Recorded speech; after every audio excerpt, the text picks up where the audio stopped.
In 1962, behind closed doors thick with cigarette smoke and silence, a group of high-ranking United States military officials sat around a polished table and drafted a plan that was never supposed to see daylight. They called it Operation Northwoods. It wasn't a battlefield strategy.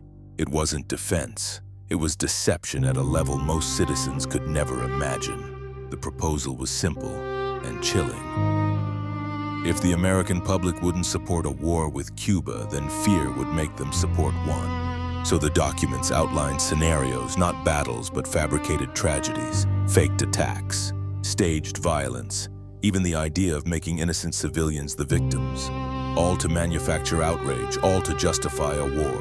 The plan suggested staging bombings that could be blamed on Cuba, faking plane hijackings, creating false casualty lists, even simulating the destruction of an American aircraft, all written step by step like a cold manual.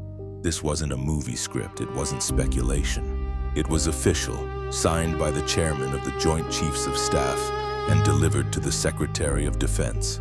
But here's the part that still shakes people today. It almost happened. What stopped it wasn't morality inside the room. It was a single refusal from President John F. Kennedy, who shut the proposal down and buried it.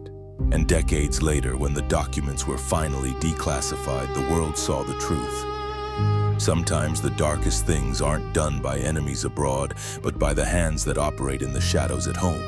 Operation Northwoods is a reminder of something most people don't want to accept.